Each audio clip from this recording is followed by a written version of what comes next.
Ambulance. അത് ambulance അല്ല, ambulance എന്നാണ്. ആംബുലൻസ്.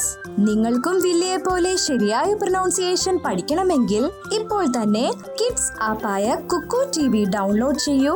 और एवरीडे कुछ नया सीखो. कुकू टीवी.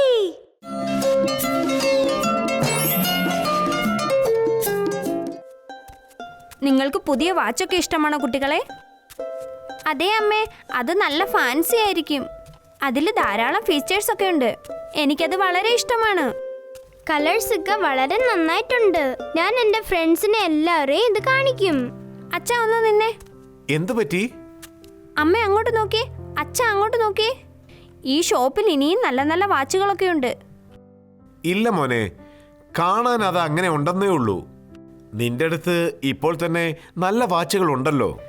അച്ഛാ പ്ലീസ്, അവിടെ നിന്ന് ഒരു പുതിയ വാച്ചൂടെ നമുക്ക് വാങ്ങിക്കാം. അപ്പോൾ എനിക്ക് 2 വാച്ച് ഉപയോഗിക്കാമല്ലോ. 2 വാച്ച് വെച്ചിട്ട് നീ എന്ത് ചെയ്യാൻ പോവാ? മോനെ, ഇതൊട്ടും ശരിയല്ല. നമുക്ക് അത്യാഗ്രഹം പാടില്ല. അത്യാഗ്രഹമുള്ള ഒരു ഡോഗിന് എന്താണ് സംഭവിച്ചതെന്നുള്ള കഥ ഞാൻ പറയാം. Story time. ജോജോ ഒരു തെരുവ് നായയാണ്. അതിനെപ്പോഴും ആവശ്യമുള്ള ആഹാരം ഒരിക്കലും ലഭിക്കില്ല.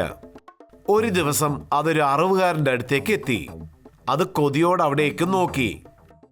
ജോജോ കുറെ നേരമായി ആ കടയിലുള്ള ഇറച്ചി കഷ്ണങ്ങളിലേക്ക് നോക്കി കൊതിയൂറി. ആ കടക്കാരൻ അവസാനം അത് കണ്ടു. ആ ഡോഗിന് നല്ല വിശപ്പുണ്ടായിരുന്നു. ഹായ് ഡോഗ്, നീ നല്ല ഡോഗല്ലേ? ഇതാ ഈ എല്ല് കഴിച്ചോ. ആ ഡോഗ് വളരെ സന്തോഷത്തോടു കൂടി അയാളുടെ അടുത്തു നിന്നും ആ എല്ല് വാങ്ങിച്ചു കൊണ്ടുപോയി.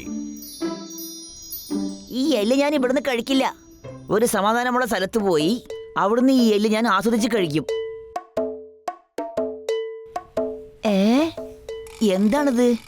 ജോജോ അതിന്റെ നിഴല് തന്നെ വെള്ളത്തിൽ കാണുന്നു.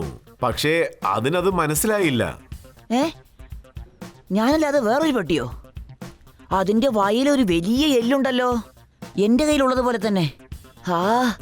ആ എല്ലും കൂടി എനിക്ക് കിട്ടിയ ഒരുപാട് നന്നായിരുന്നു അല്ലേ? ഇതും പിന്നെ അതും കിട്ടിക്കഴിഞ്ഞാൽ എന്റെ അടുത്ത് 2 എണ്ണം ഉണ്ടാവും. ആ പട്ടിയുടെ കൂടെ വഴക്കിട്ട് അതിന്റെ കയ്യിൽ നിന്ന് എങ്ങനെയും അത് മേടിച്ചെടുത്തേ മതിയാവൂ. എന്തെങ്കിലും ചെയ്യണമല്ലോ. അവനെ കണ്ടാൽ തന്നെ അറിയാം ബലമില്ലാത്തവനാണെന്ന്. അവനെ ആക്രമിച്ചേ മതിയാവൂ. അതിനു മുമ്പ് ഞാൻ അവനെ പേടിപ്പിച്ച് നോക്കാം. ചിലപ്പോ ആ എല്ലെങ്ങനെ എനിക്ക് തന്നാലോ. എന്റെ എല്ല് പോയി. അല്ല, ആ പട്ടി ഇപ്പൊ എങ്ങോട്ടാ പോയത്? അത് എന്റെ എല്ല് കട്ടോണ്ട് പോയി. അവൻ എന്റെ എല്ല് മോഷിച്ചു കൊണ്ടുപോയി. അവനെ ഞാൻ ഒരിക്കലും വെറുതെ വിടാൻ പോകുന്നില്ല. അവൻ അങ്ങനെ ആ വെള്ളത്തിലേക്ക് എടുത്തു ചാടി. വെള്ളത്തിനുള്ളിൽ നിന്ന് ആ എല്ല് കണ്ടുപിടിക്കാൻ അവൻ കുറെ കഷ്ടപ്പെട്ടു. പക്ഷെ അവന് കിട്ടിയില്ല. അവസാനം അവൻ പുറത്തേക്ക് വന്നു. ശരിക്കും നനഞ്ഞിരുന്നു. ഈ കഥ മുഖേന നിങ്ങൾ കാര്യങ്ങൾ മനസ്സിലാക്കി കാണുമെന്ന് തോന്നുന്നു. അതെ അച്ഛാ, ഈ വാച്ച് വളരെ നന്നായിട്ടുണ്ട്. ഒരു കാര്യം ഓർമ്മ വേണം കുട്ടികളെ, അത്യാഗ്രഹം നമുക്കൊരിക്കലും നന്നല്ല.